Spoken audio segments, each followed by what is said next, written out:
For Spider-Man, I did web design for that. Actually, there were 3 sound designers working on that film. It was myself, Martin Lopez, who actually is a former San Diego compadre of mine, because we both came to Los Angeles from there. And then Steve Tickner, who's at Sony. Steve did the Green Goblin craft and I think some other stuff. But Martin and I kind of tag teamed on the web stuff. For the web stuff I did, I had all sorts of different stuff. I mean, it was kind of tough because, it was the first Spider-Man. So we had, obviously the cartoons and everything, which weren't, they're cartoons. So it's not a film. So we kind of just reinvented all of it, or invented, really.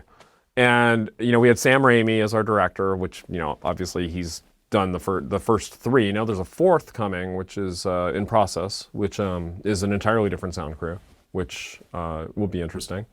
But for that, where I started was, trying to break down the thing. And I might add, Steve Flick was the supervising sound editor on that show. And he's a unbelievably great sound designer on his own. And he did a ton on Captain America, which is in the theaters now. Ridiculously great, super uber talented, crazy man. Like I said, just an amazing talent. But, we basically kind of approached it and, talked through a lot of the concepts and stuff about how, in that film, we were kind of breaking with the idea of Spider-Man's in the literature of Spider-Man, the web projector is a mechanical device. And I think that's the case in the new film, actually. But in Raimi's films, it was an organic thing where it's like he was literally like a spider. So we were trying to, it's like, God, it's like, how do we get, this sense of force and, the strength of the web itself. And it ended up, going into all sorts of experimentation. Steve started out with some ideas of using film stock, 35, mag rolls and stretching and pulling and stuff, which certainly were a part of the component or the components of the tension of the web itself. For the actual shooting of the web, I think I had about 8 layers in it. Some of the more interesting stuff was, at the time, we had a feral cat, which it was weird. It's like, I have kids, so it was one of those kitten seasons where it's like, oh yeah, let's get some kittens. So we went to the Burbank Pound where we live, and we saw this mama who had these just adorable kittens, and there were like 6 of them. And on the tag, it said that basically the whole amalgamation of the family was going to be put down. It was a feral cat that was caught on the Warner Brothers lot. She had her babies, and they weren't going to keep her long enough for the babies to essentially be weaned to, be fostered out. So they were just going to put all of them down, and we just said, it's like, yeah, sure, we'll take all of them, which was it was good fun, but it's like we had 6 kittens, and we had this cat that was essentially like having a bobcat in your house. I mean, it was the most violent cat I think I've ever encountered in my life, and I've had a couple feral cats. But what happened was we ended up having to put her in one of our bedrooms, and it was our daughter's bedroom, and we had to move her out because the cat was too dangerous.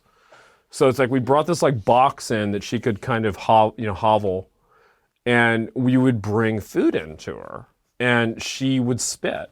And that spitting sound actually was one of the principal components for the actual shot. And it was like an amazing cat spit. It was one of the components. Yeah. We had that. We had we'd messed with fly casting, which was marginally successful. One of the things that did work out quite well for the actual there's shots of the actual web going to a place was I was at Sony. I had a room in the Capra at the time. And I would, after the lot shut down, I'd go and like scavenge all of this vegetation from all over, like vines and stuff, and ended up like doing these vine stretches and then taking those into Pro Tools and pitch shifting them and treating them with like, Mondo mod and stuff like that, which I have to say for that film, if you wanted to have a single plugin that would pretty much get you to most of the places you wanted to go to for the webs, there's Waves Mondo mod and there's a preset called Always Rising. So if you run anything, we use streams. Like I had a bunch of stream recordings from Eaton Canyon up in Pasadena. And, basically I took those, ran them through Waves Doppler, and just did like, these fast kind of things. And that was another one of the really, strong components of that particular sound. And, Sam kind of was, very picky. So it's like, we'd placed it, we built through the thing, and with Steve, basically he had done, so many films beforehand, and a number of them with Danny Elfman being the composer, that we had this inherent sense of, Elfman's tendency towards what we call Mickey Mousing his music, which is essentially covering every instance of action with a musical gesture. So we thought, oh yeah, well, it's like, we have to make sounds that will cut through whatever Elfman's doing, and it was sadly competitive, but at that point in time, that's just the way things kind of tended to be. So, we developed these elements that we cut, and then, Sam would come in and we'd play it for him, and he'd go, yeah, that's really good. Okay, so play each single thing for me now. And it was like, God, talk about sweating bullets. It's like you get to the cat spit. It's like, he'd play, go, ah.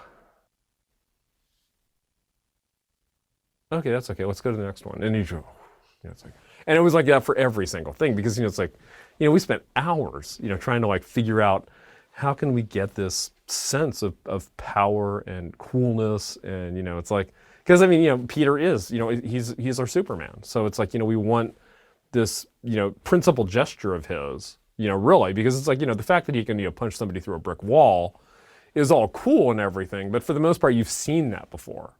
It's like, Terminator does it, or, it's like, Superman, punches people through walls, so it's like that wasn't as an interesting kind of design challenge.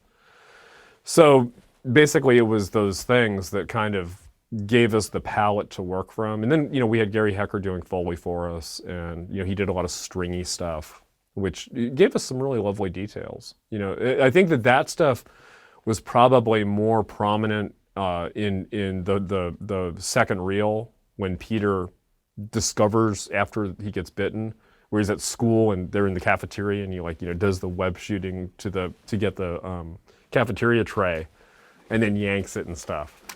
But yeah, basically, once we were into him wearing the costume, it was like, yeah, we were going for a much kind of more pronounced and powerful sort of web sound, and Sam was for the most part always too concerned with it being too superhero-y. It's like he really wanted Peter to be kind of vulnerable in it. So, we would just try to mix those things up to where, it would satisfy, kind of the amplitude requirements that we wanted. And then also, Sam's notions of, the sensitivities of like, okay, well, we really don't want him to be the obvious winner every time. We want him to always go out thinking he may not win. So it was a really kind of cool challenge. And I mean, Raimi is just, everybody knows how awesome of a filmmaker he is. So it's like, we tried to support his vision as best we could. And I think we were pretty successful.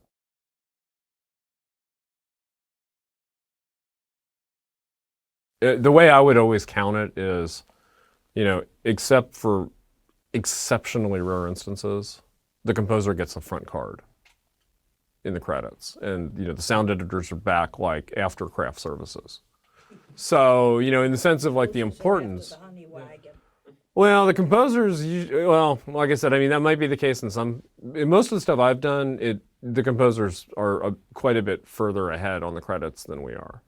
And I don't mean that in any sort of negative sense. I mean, I love music, and I think I was mentioning to some here, I just finished up Moneyball this last week. For our domestic, it's actually doing its M&E right now, and it was the interaction between music and sound was really magnificent, and I think that a lot of that sense that sound design is overpowering, I think is probably, if we're going to place blame anywhere, it's probably going to be on the directors, because they're thinking, they're trying, they're, and we saw this on Moneyball to a degree until it really started fleshing out, where it seemed that the director was hyper focusing on moments versus longer extended periods. So we didn't have a sense of a journey, and it was more like, oh yeah, well, we're going to just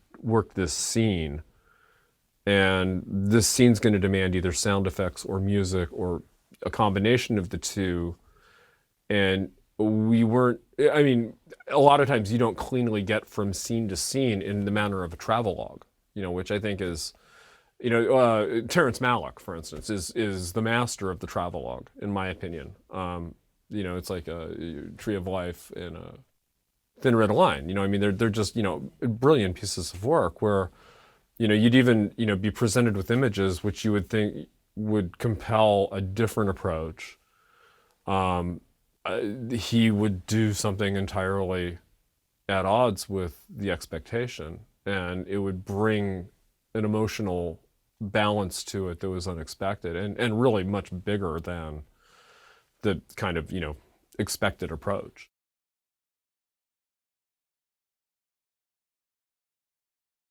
If you have a pictorial representation available to suggest that, then you can react against it. Many times you don't.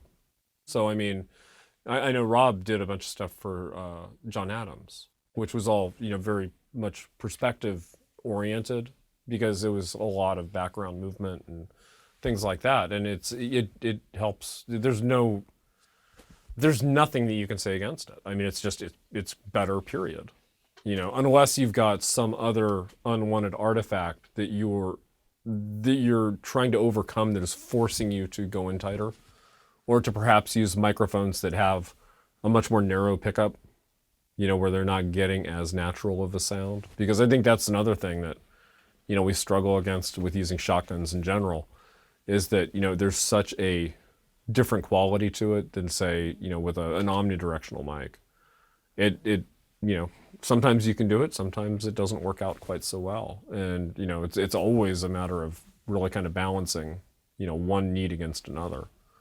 I know when I go out and record effects, I usually will take a number of different pattern mics and, just do multiple passes with different mics in order to have some variety. And then maybe they, since they're all different passes, that will also give them the opportunity to perhaps layer and then use the more, narrowly focused mics for particular instances on screen, while they can use the wider, softer focus microphones to, get a more just general sense of a place. But, it's that classic thing of, it's great to like know the rules of, the tools you have and, how they work, like, stereo positioning and stuff. And then once you can then break those rules. But to just go out and kind of like, do it haphazardly is sort of like you're going to end up with a haphazard result. It might work, sometimes it does. But many times you end up with stuff where you just go, gosh, this was a good idea, but it's worthless tracks.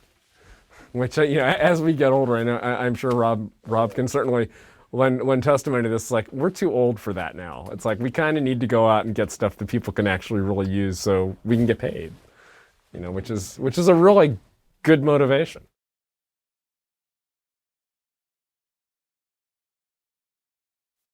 Probably the best example of an intuitive and really, really smart producer that I've ever been a part of was when I was working on the film The Alamo, which Disney did, or I don't know, Buena Vista or whatever, whatever their adult wing is. But Mark Johnson was our producer, and actually Mark produced one of Jay's films I did, which was really awesome. But basically The Alamo was a huge production. I mean, it was like crazy huge, like a Spartacus type huge. And Mark had us out recording at set for like 30 days. We had 30 days in Texas recording. They had like an army. We had literally 400 guys functioning as a Mexican army. We got to record all of them in uniform, doing marching, getting to control them. And, all it cost him was basically like three plane flights and, accommodations for 3 guys being out there for 10 days. And we ended up with, I think 120 rolls of DATs, data effects. And I mean, it was the most insanely productive thing in the universe. And then at the very end of that process, when they actually finished principal photography, this is the greatest thing of all, actually. They had this giant set on a ranch out in Texas near Austin. And Mark's office called and said, yeah, the special effects guys need to go back to LA and they've got 300 pounds of powder they're going to be blowing tomorrow. So do you guys want to get on a flight and come out here and record it? And it's like, yeah. Sure, we're there, man. Yeah. So, it's like they paid for the 2 flights for John Johnson and I to go out there. And, we took like, 5 DAT decks with us and we recorded them blowing up all of their unexploded black powder and rockets and everything else.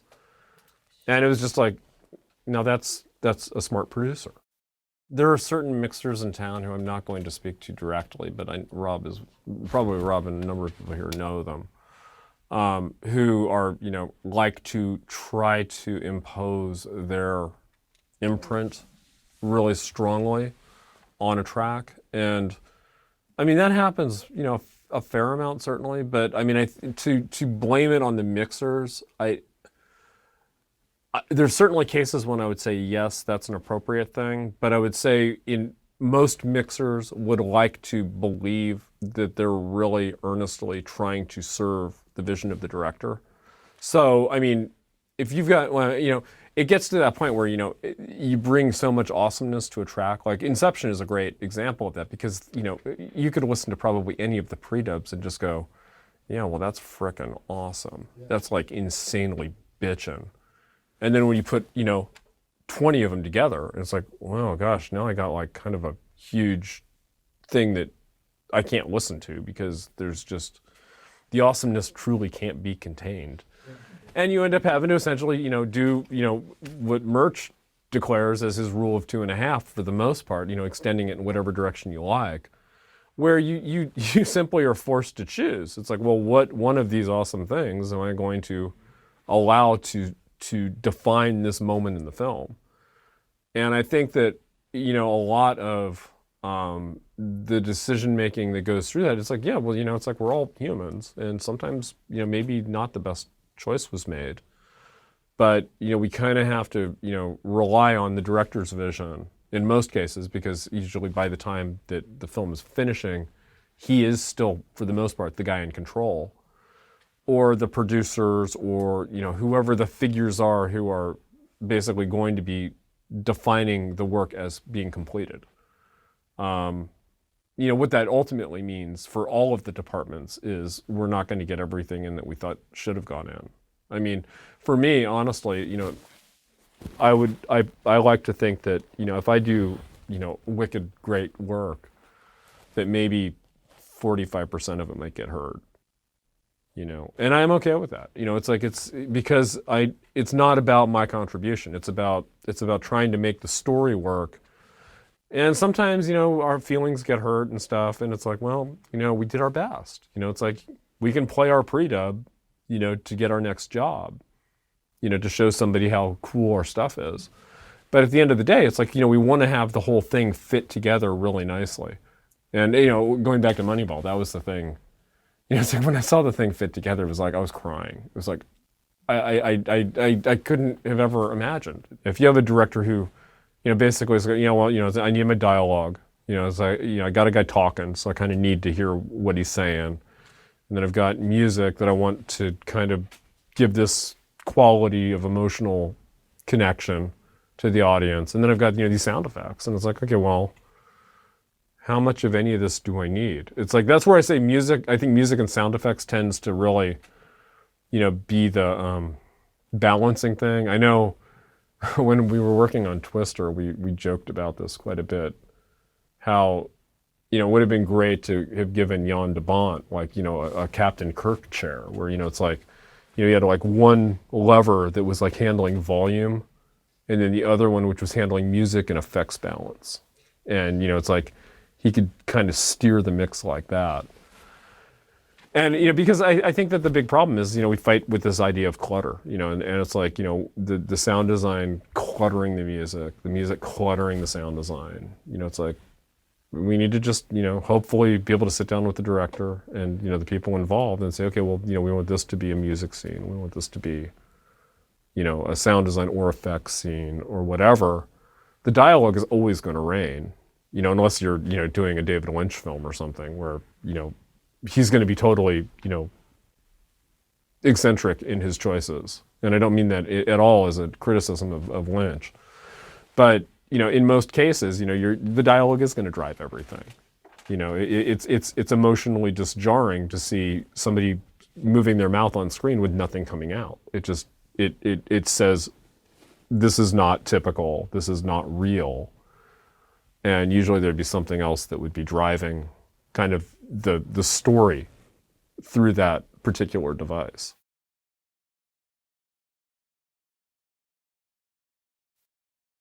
There's this great Gary Rydstrom story that I heard, I think secondhand from Peter Brown, who works at SoundDoc, who I worked at Creative Cafe with long, long ago.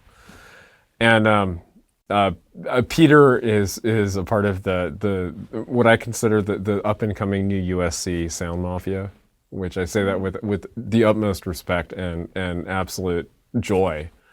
Himself, Addison Teague, who's at Skywalker now. Jamie Hart is another one of the USC alumni from that period.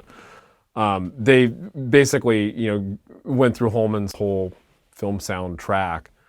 And Gary comes in at the end and does like, this, presentation, or not presentation, but just talk, to them. And Peter had told me that, this one time Gary came in and just said, what we do as sound designers and sound editors is we sort of are like parsley farmers. It's like we find this like amazing plot of land that is like the best soil anywhere that we can get access to. And we lovingly prepare this parsley and make it just absolutely perfection. Spend as much time and effort and money as is required to make a perfect example of this parsley. Then we, lovingly pick it and, bring it to the kitchen for the dinner to be prepared. And they don't chop it up. But, it's like, the dinner's prepared and, it's like, it's a lovely plate of, really high-end food. And, we put that sprig of parsley on the side and we take it out to be served. And the first thing that the person does who's eating it is takes that piece of parsley and takes it off the plate and sets it aside and then starts eating their meal. We can't lose the focus of making that parsley that way because it really is, that's what defines the craft.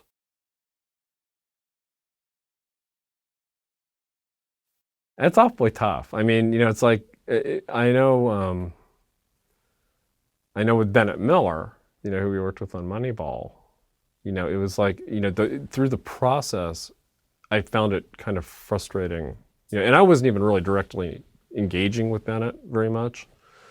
It was, Ron who really did that. But it was like, we just had this sense of, God, it's like, we didn't have a sense that he knew what he wanted. But then, it's that point where there was a point in the process where he became focused on what he wanted and was able to enunciate it really well. And to that degree, even though it was only a second film, he enunciated something that was far beyond, I think, any of our imaginations. And that's not to say that all young directors are like that, but we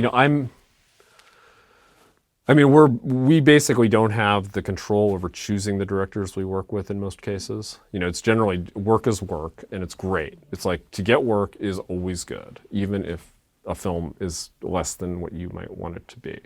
But beyond that, it's like somebody decided that they were going to trust this individual with their money. Ultimately, it's like you're spending a lot of money on even a low budget film.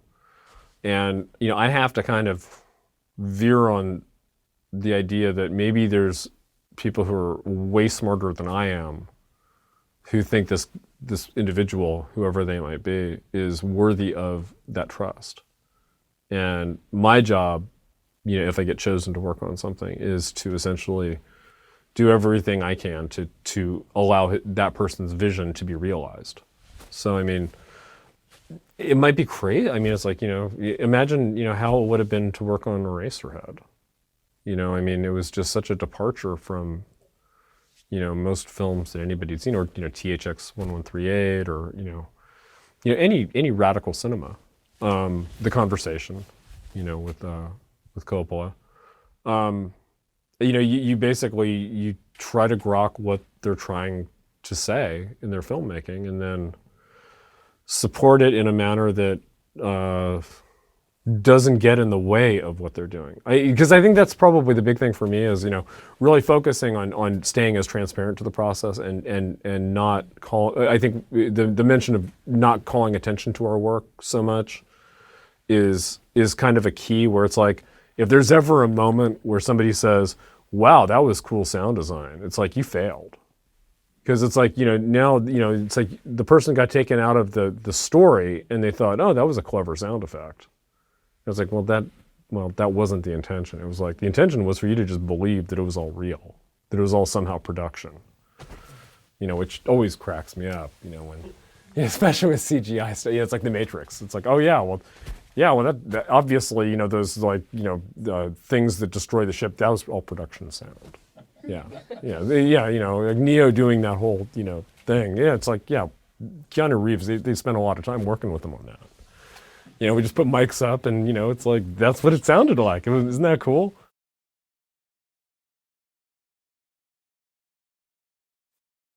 Does it matter that you used a manual compressor, in your track? No. I mean, it does. If you're the guy making the music, it's like, yeah, well, that might have brought a certain quality to your product. But for the person listening to it, it's like, somebody listening to, Butch Vig's work on, the new Foo Fighters record, it's like, do they care that it was shot to 24-track analog? Probably not. They just think the songs are cool, and chances are the songs could have been just as cool going to something else, but, for whatever reason, Dave Grohl wanted to do 24-track analog, and that was that, and that, and that's, I think, one of the things, like, with the tools, it's like, I'd love to spend a moment with that, because it's like, in the post-production process and filmmaking process, it seems like so many people have gotten wrapped up in our tools that we use, like Pro Tools, or, like having icons, or you can have a nice looking room. It's like, Rob has a great room here, but it's like, Rob's clients aren't coming here because of his room. They're coming here because they trust Rob, and they trust what he does and what he brings to the whole conversation. And, that was, another one of Randy's big things is, it's like, let's get away from the idea of sound design being a technical art. It's a creative art, much like a composer, where we're creating something that doesn't exist in the real world. And, you can't do that algorithmically. It's not like, we can like set up, the proverbial 300 monkeys with the typewriters, and expecting the sonnet from Shakespeare. It's like, no, it's like, we make that stuff up, and you're hiring us because we can metaphorically create things that otherwise wouldn't come into being. There's no sound for bullet time in The Matrix. It's like, who would have ever known? It's like, maybe another sound could have really functioned there in that manner, but it's like the one that Dane did was really cool. And it's like, I don't think we've really heard that before. And he thought it up, and it was really cool. So, to that degree, I think that, basically, if there's anything that, sound professionals in the design and editing kind of milieu, need to focus more than anything else is, getting away from the idea of it being a tool thing, and it more being like what's upstairs in our heads as to how we solve the problems versus, having a big library or, a monster Pro Tools rig with every plugin. Again, it's like with Jay Wilkinson, my hero, it's like it's like Jay Wilkinson with 2 DAT decks would probably do better sound design than, 99.9% of the people in the business. On one of Jay Russell's films we did, it was Tuck Everlasting. We had Bill Ross as our composer, who's really, really awesome composer. I guess he was the orchestrator for Bill Conti for a long time, but he does wonderful work. And I remember, we were sitting through this one sequence, and I'm like saying, "Oh yeah, it's really cool how you use like the Doumbek here and the djembe, and he's going, wow, and it's like, more about my instruments than like most of the guys I work with." Yeah. And it's, I think that's the thing of like, just, basically having the literature, I think it's much more interesting to, like read. Well, like when we were doing, Flags of, or actually this film called The Great Raid, which happened not long after Saving Private Ryan came out. We spent a lot of time reading about how the people involved in that particular thing remembered the battle and how it was defined. And that was also the case with Letters from Iwo Jima and Flags of Our Fathers, where we actually had in that a particular Japanese weapon, which there was nothing available at all, which we could essentially kind of mock up to record for it. It was this giant mortar. And the only thing we had were basically oral histories of, people, soldiers who had been on Iwo Jima who described this particular weapon's sound. And I had to build, it's like, we had footage of this weapon, it's like that they made. And it was like, wow, okay, well, I have all this stuff. And, thankfully, I mean, I would not like to think Clint Eastwood is like an easy to please guy, but what we did worked the first time. So it was like, okay, well, that I'm happy about that. That's great. But, I think that the whole thing of like, having, a literary background and, it's really kind of, treating sound in the manner of using a thesaurus, where it's like, oh yeah, well, I want this kind of thing, and what other term describes that quality, so that I can end up with an outcome that is satisfying. So that's, if there's any trick that I have, that's probably it.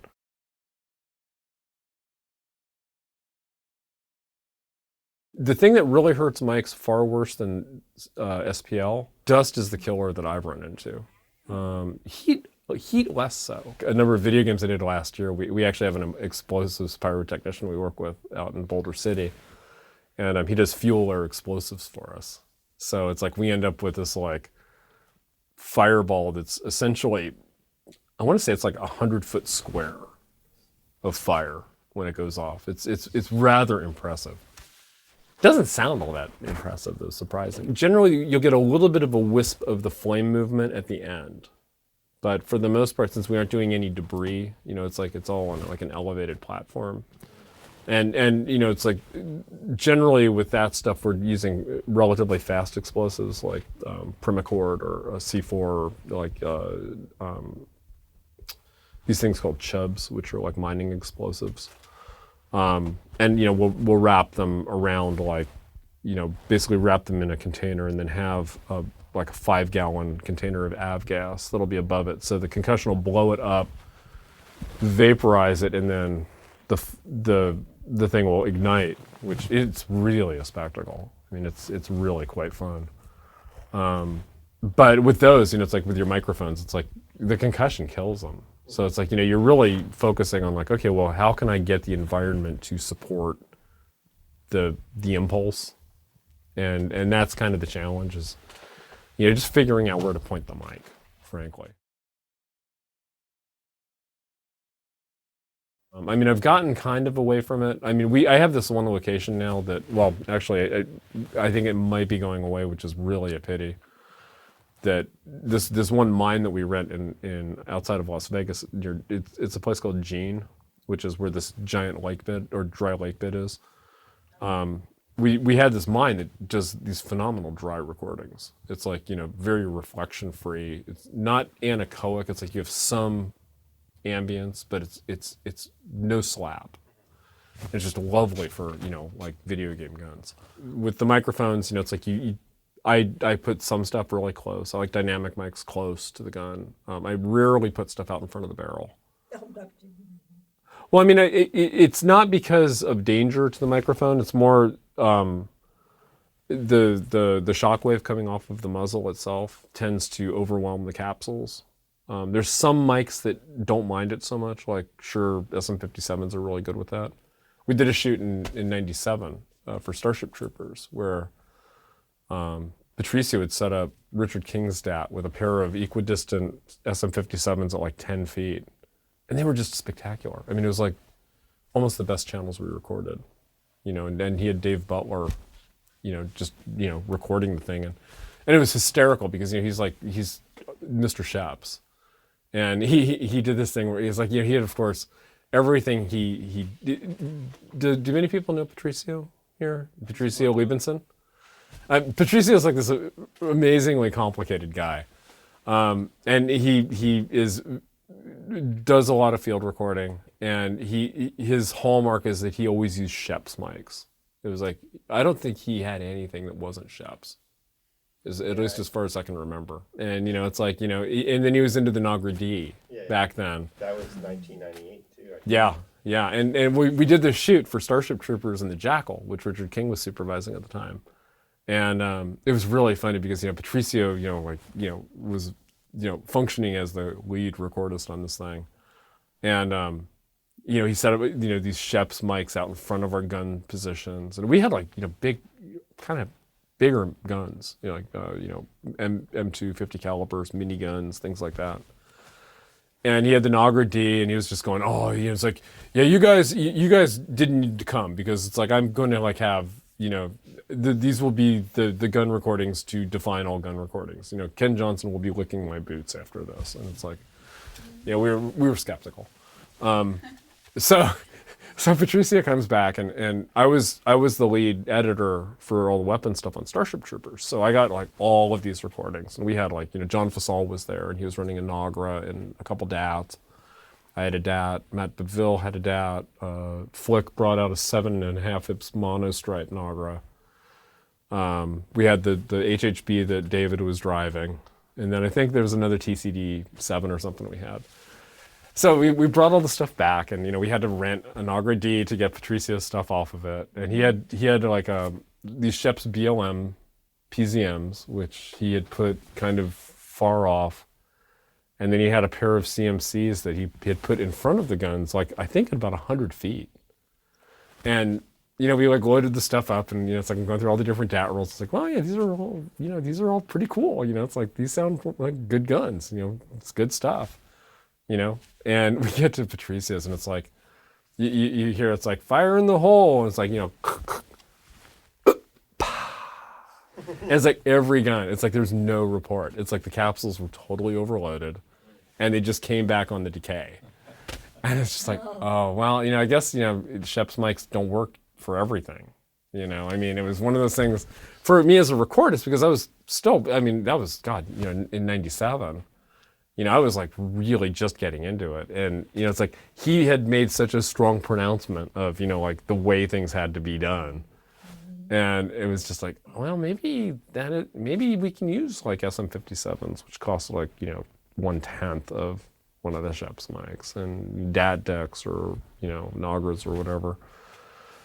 So I don't even know why I said that, but it was one of those things where it's like, you know, he brought this high, you know, total high fidelity solution out, and it just didn't work. And I think that, you know, the thing that I learned from it is it really doesn't matter.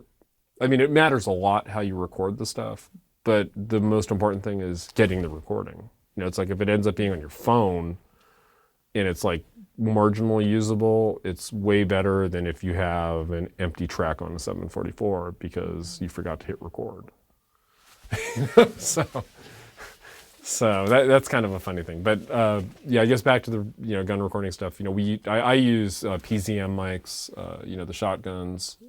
I don't use long shotguns so much anymore, except if I'm doing impacts or, you know, like shooting stuff past things downrange. They can be nice for that, like MKH 70s and stuff. The Sheps, you know, CMC 4s I usually take out nowadays. The SAS head, the Octavas I use. I have a Sanken CSS5, which still gets used quite a bit. And there, you know, you basically try to find the spot where, you know, it's like It's like, yeah, I want to get a mid sound, and you just basically, take some practice shots. And there was this gun shoot that EA did. There's a game called Battlefield. Which anybody familiar with that? Battlefield kind of was a defining game in modern war sound stuff, which there's like all sorts of funny stories behind that. But they did these crazy gun shoots out there at Burro Canyon and also at Fort Irwin with the Army. And the EA has a whole bunch of audio divisions around the world, and they got like all of the audio directors, I think, to come to record it. And then John Fasal went, and Brian Watkins at Warner Brothers went, and they ended up having, I want to say, like 85 channels. I mean, it was just absurd. It was like, I don't know how you could ever manage. It was like 700 gigs worth of material they came out with.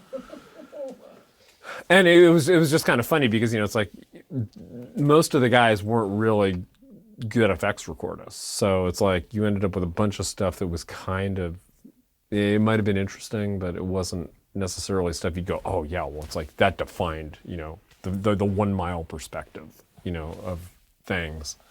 But, it comes down to that whole thing of, what Rob was talking about as far as the forced perspective on distance recording, where, it's like if you have, visually an 8-foot area you're trying to cover, you'd probably shoot from about, maybe 5, because it'll probably sound better. And these guys were like, oh yeah, well, we want like 5 miles and 1 mile. And it's like, oh God, it's like, okay, whatever.